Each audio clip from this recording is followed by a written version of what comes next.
Salut tout le monde, salut les biochimistes, salut nos chers auditeurs. Aujourd'hui, c'est la part 3 de la série dans nos vidéos qui traite la biochimie, la séquençage, la structure et les techniques aussi de séparation. Dans cette vidéo, on va parler sur la structure des acides aminés et les propriétés chimiques générales. Donc, à ceux qui veulent avoir une idée sur le séquençage des protéines, il y a deux vidéos sur notre chaîne qui traitent le séquençage des protéines. Donc, comme vous savez, les acides aminés, ce sont les unités constitutives pour les protéines.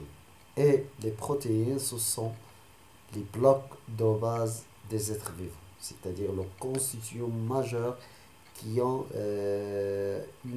pas mal de fonctions et qui sont aussi des molécules très complexes qui ont une grande masse moléculaire et elles sont impliquées dans de nombreux phénomènes.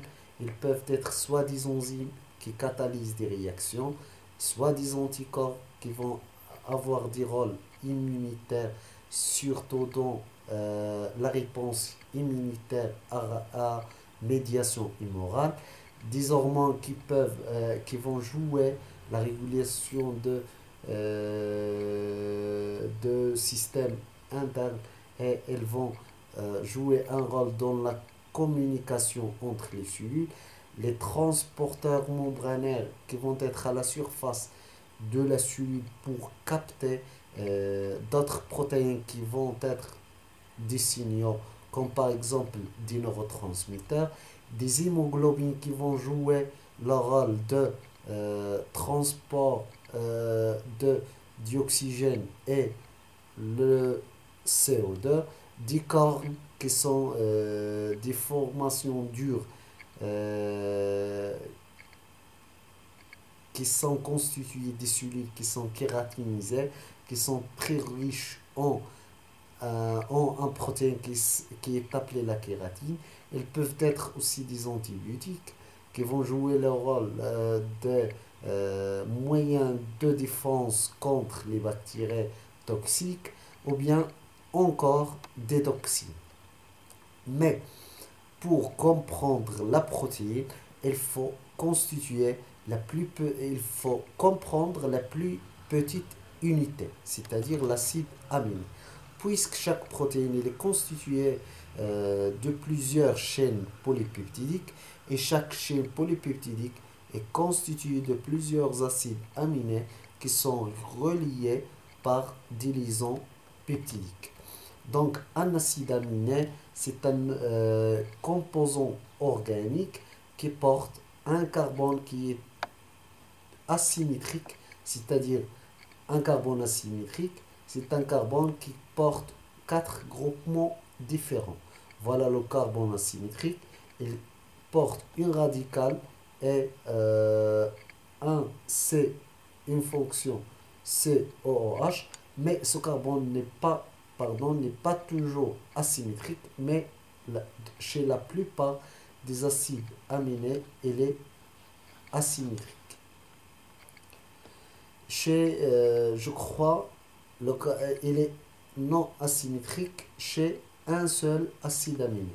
Donc, il est dans la plupart des cas non asymétrique puisqu'il porte 4 groupements différents. Le COOH, la fonction carboxylique, la fonction amine NH2, un H et une radicale. C'est la radicale qui diffère d'un acide aminé à une autre. c'est-à-dire que cette partie-là, au-dessus de la radicale, est commun chez tous les acides aminés. C'est la radicale qui diffère d'un acide aminé à une autre. Généralement, il y a 20 acides aminés qui sont impliqués dans la synthèse des protéines. Donc, ces chaînes latérales diffèrent selon leur taille et leur charge et la solubilité dans l'eau. Donc, les propriétés générales des acides aminés. Par exemple, dans le cas de la sérine, puisque le carbone, ce carbone-là, il est asymétrique, c'est-à-dire il porte 4 groupements différents. Le groupement, la fonction amine, la fonction carboxylique, NH et CH2OH. Donc il va y avoir des stéréoisomères L et D par représentation. Ici il y a la représentation de Fischer. Donc il va y avoir des stéréoisomères et le stéréoisomère D est une image à travers un miroir de L et l'inverse. C'est-à-dire que le L est une image à travers un miroir de D. Donc, si la fonction amine est à gauche, c'est le stéréoisomère L. Si la fonction amine est à droite, c'est le stéréoisomère D. Donc, si la fonction amine à droite, c'est D. Si la fonction amine à gauche, c'est L.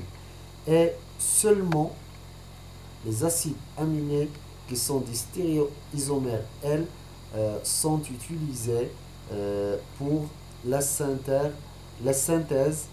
des protéines qui vont être utilisées dans la cellule afin de synthétiser les protéines. Donc, de fait de la présence de carbone asymétrique au niveau des acides aminés, il va y avoir deux types de stéréoisomères. Les stéréoisomères L et D. Le stéréoisomère L et D. Si la fonction NH3 est à gauche, c'est L. Si elle est à droite, c'est D. Et seulement les acides aminés de type L sont utilisés dans la synthèse des protéines. Donc les propriétés générales des acides aminés. Puisque l'acide aminé il comporte deux fonctions, la fonction carboxylique et la fonction amine. Donc ces deux fonctions peuvent être portées. Pour la fonction amine, il peut porter soit une charge positive ou bien nulle. Et pour la fonction carboxylique, il peut porter soit une charge nulle ou bien une charge négative. La fonction carboxylique est acide, donc il va soit oxyder, il va perdre un H, donc il va être sous forme CO-. Pour la fonction NH2, il est basique, il va accepter, il va recevoir un proton H+, donc il va être sous forme de NH3. Et ça dépend de pKa, puisqu'il y a une relation chimique qui lie entre le pKa et la charge. C'est la relation pH égale à pKa plus log de la base sur l'acide. Donc, pKa, la fonction, pour la fonction carboxylique, lorsque, retenez bien ça, lorsque le pH est inférieur à pKa, lorsque le pH est inférieur à pKa, il va avoir une charge nulle. Si le pH est supérieur à pKa, la fonction carboxylique va avoir une charge négative. Pour la fonction amine, c'est le pH est inférieur à pKa, elle va avoir une charge positive. Ici, pH est supérieur à pKa, elle va avoir une charge nulle. Donc,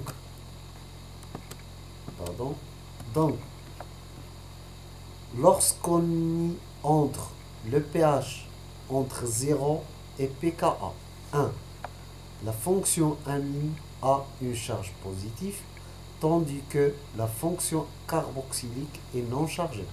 Donc la charge totale est 1, mais lorsqu'on dépasse le pKa de la fonction carboxylique, mais on n'a pas encore atteint le pKa de la fonction amine.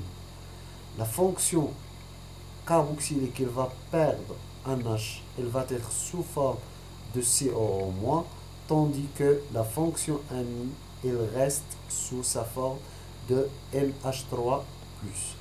Mais lorsqu'on dépasse le pKa de la fonction amine, elle va avoir une charge nulle, tandis que la fonction acide, elle va avoir une charge négative. Elle va rester à sa charge négative. Donc la charge totale, lorsqu'on dépasse le pKa de la fonction amine, la charge totale de la protéine de l'acide aminé, c'est -1. Lorsqu'on est dans l'intervalle pKa 1, pKa 2, l'acide aminé a une charge totale neutre, c'est-à-dire 0. Lorsqu'on est au-dessous de pKa de la fonction carboxylique, l'acide aminé a une charge positive +1. Donc, on parle aussi de pHi. Pour le pHi d'un acide aminé et les caractéristiques de chaque acide aminé, il est calculé par la relation pKa1 plus pKa2 sur 2. Donc voilà, on est au-dessous de pKa1, c'est-à-dire de pKa de la fonction acide. Donc la protéine elle est chargée positivement, c'est un cation. Mais lorsqu'on est dans l'intervalle pKa1, pKa2, la protéine, l'acide aminé a une charge 0, c'est-à-dire neutre. Mais lorsqu'on dépasse le pKa de la fonction amine, il va avoir une charge négative. Donc c'est un amine. Donc le pHi, il se calcule par la relation pKa1 plus pKa2 sur 2.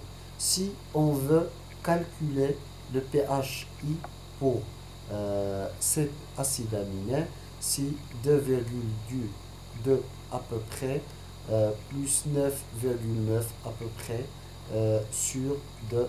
Donc on va avoir la valeur à peu près qui égale 5, à peu près 5,8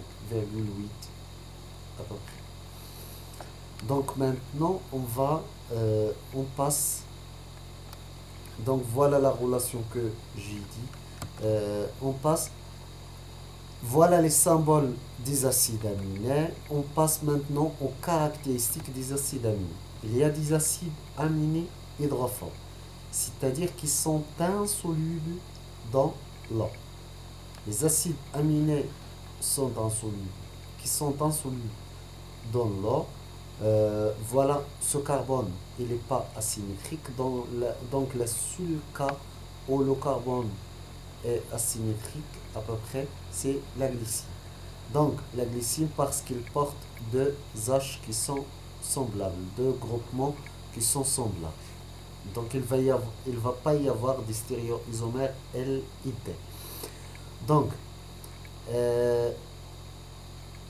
Comme j'ai dit, il y a des acides aminés hydrophobes. Les acides aminés hydrophobes sont insolubles dans l'eau. Et pourquoi?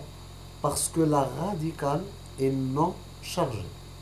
Est non chargée et il y a pas, elle est constituée généralement tous les radicales qui sont constitués par le C et le H, ils ne contiennent ni les autres composants, ils vont être hydrophobes. Prenons cet exemple-là. La radicale contient un H, donc il est hydrophobe. C et H, donc il est hydrophobe. C et H, donc il est hydrophobe. C, H, il est hydrophobe. C, H, donc il est hydrophobe.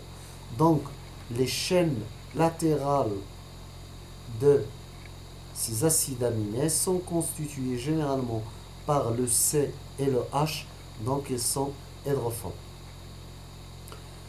Donc ils sont insolubles dans l'eau. La deuxième, voilà le premier, les cinq premiers, c'est la glycine, l'analine, valine, leucine, isoleucine. Et le sixième, c'est la proline. La proline a une fonction, a un carbone, a le carbone alpha qui est intégré dans un cycle avec 3, avec 4 carbones et la fonction et intègre aussi la fonction amine. Donc, elle a une chaîne latérale cyclique. Donc, la troisième acide, le septième acide aminé qui a une fonction amine et qui a une chaîne latérale hydrophobe, c'est la méthionine. Elle porte un S, mais elle est pas, elle est portée, elle est liée avec 2 CH2, CH3.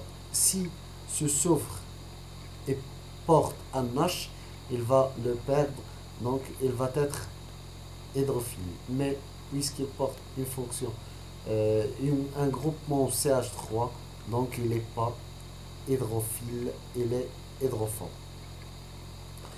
Donc en général, il y a 7 acides aminés qui sont hydrophobes, qui sont insolubles dans l'eau. Le glycine, l'alanine, ils ont des chaînes latérales hydrophobes et proline, méthionine. La proline, comme j'ai dit, il a une chaîne latérale qui est cyclique mais hydrophobe. Donc les acides aminés aromatiques, on dit aromatiques parce qu'ils possèdent une fonction, un groupement, ils portent la fonction latérale est constituée d'un groupement benzène. Le groupement benzène, le benzène c'est un cycle carbonique avec 6 carbones et des liaisons doubles. Voilà le groupement benzène. Voilà le groupement benzène. Voilà le groupement benzène. Les acides aminés aromatiques, ils portent un groupement benzène. Et il y en a 3. Le phénylalanine, il porte la fonction benzène. Et la tyrosine, il porte aussi une fonction benzène. Le tryptophane, il porte une fonction benzène avec une autre cycle carbonique qui porte une fonction amine. Pour le tryptophane, on nomme ces deux cycles sont appelés une fonction indole. Donc lorsque vous entendez indole, c'est le tryptophane.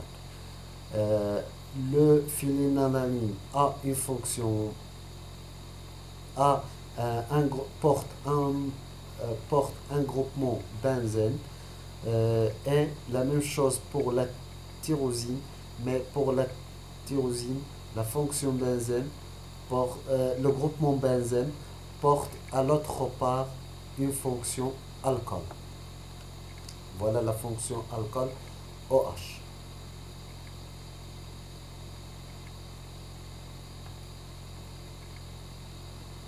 Donc, la structure des acides aminés aromatiques. Les acides aminés aromatiques sont très très importants. Pourquoi? Parce qu'ils absorbent les radiations lumineuses. Elles ont une absorption différente parce par exemple le filine c'est à peu près 205 nanomètres et la tyrosine c'est et la méthionine à peu près 280. Donc les acides aminés aromatiques elles vont absorber les radiations lumineuses, donc ils sont très très utiles. On peut, on peut identifier un acide aminé en mesurant son absorption. C'est-à-dire, c'est l'absorption, elle prend cette valeur, donc c'est une phénylalanine, et donc on peut les identifier, ainsi de mesurer leur concentration en utilisant un spectrophotomètre. Et en même temps, ces acides aminés ils vont être utilisés pour la détection des protéines. Donc on va comment? Puisque ces acides aminés vont absorber les radiations lumineuses, donc on va les utiliser pour détecter les protéines, donc en mesurant l'absorption lumineuse à 280 nanomètres. C'est l'absorption est importante, donc il y a la protéine et parce que ce protéine est constitué des acides aminés qui absorbent les radiations lumineuses ultraviolettes avec une longueur d'onde entre à 280 mais si le protéine ne contient pas ces acides aminés, il ne va pas absorber les radiations lumineuses. Donc, ils sont très importants. Pourquoi? Cette caractéristique est très importante parce qu'il va nous permettre d'identifier ces acides aminés en mesurant en mesurant l'absorption des ultraviolets, et en même temps, ils vont nous permettre de détecter les protéines en faisant une spectrophotométrie à une longueur d'onde de 280. Donc maintenant, il y a les acides aminés polaires, mais ils ne sont pas chargés. Voilà le cystine, pourquoi elle est polaire, ou bien il est hydrophobe. Pourquoi il est hydrophile? Pardon, parce qu'il a une fonction thiol. La fonction thiol, c'est SH. La sérine, il est hydrophile parce qu'il porte une fonction alcool. Et la même chose pour la thréonine. Et pour l'asparagine, il a une fonction acétone. Non, c'est pas une fonction acétone, une fonction amine avec un carbone qui est lié avec une double liaison avec l'oxygène. Et la même chose pour la glutamine. Donc ces acides aminés sont hydrophobes, sont hydrophiles, c'est-à-dire ils sont solubles dans l'eau, mais la radicale, elle est non chargée. Elle ne porte pas une charge. Passons maintenant au cystine. Le cystine est un protéine qui est très très important. Pourquoi? Parce qu'il joue un rôle, parce qu'il va permettre la formation des ponts de sulfure. Les ponts de sulfure sont des liaisons covalentes qui sont très intéressants pour l'acquisition de la structure secondaire, tertiaire et quaternaire de la protéine.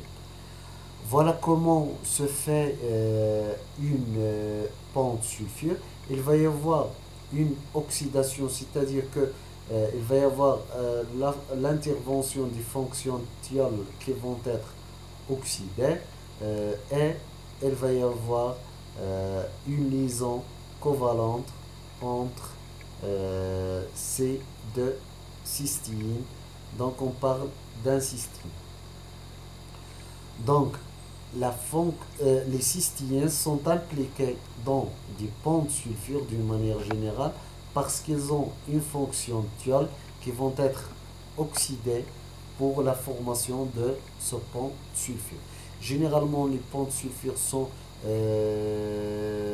réduits une autre fois en utilisant des agents réducteurs, par exemple le 2-mercaptoéthanol. Maintenant, on va parler de certains acides aminés qui peuvent être phosphorylés.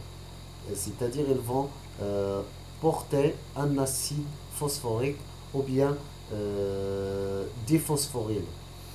Donc, les acides aminés qui vont être phosphorylés, ils portent la fonction OH, une fonction alcool. C'est là où l'acide phosphorique va être fixé. La tyrosine, la thréonine et la sérine. Donc, il va y avoir, voilà comment on va fixer l'acide phosphorique sur la fonction OH. Il va y avoir l'intervention d'un protéine kinase qui va hydrolyser une ATP en ATP. C'est une réaction qui consomme de l'énergie. Il va y avoir il va y avoir un acide phosphorique qui est libéré et cet acide phosphorique qui est fixé sur la fonction alcool. Mais cette réaction est réversible, c'est-à-dire que l'acide aminé peut être diphosphorylé, c'est-à-dire il va y avoir l'élimination de la fonction de l'acide phosphorique et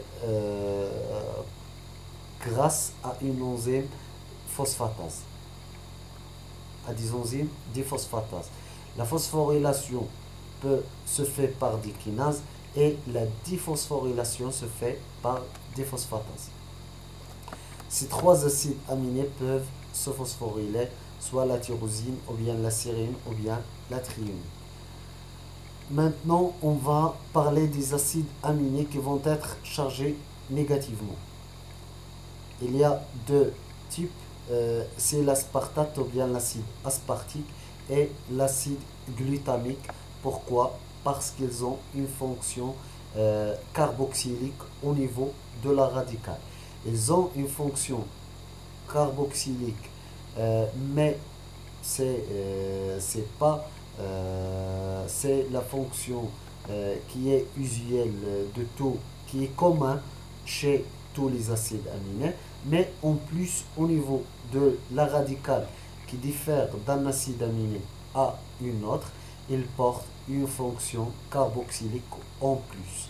Donc cette fonction carboxylique peut être oxydée suite à la valeur de pH, donc ils vont porter ils peuvent être chargés négativement. Mais puisque le pH de la cellule est neutre, donc est 7, donc, et puisque la fonction acide a un pKa qui est faible, donc dans la cellule, ces deux fonctions vont être chargées négativement. Voilà notre première partie.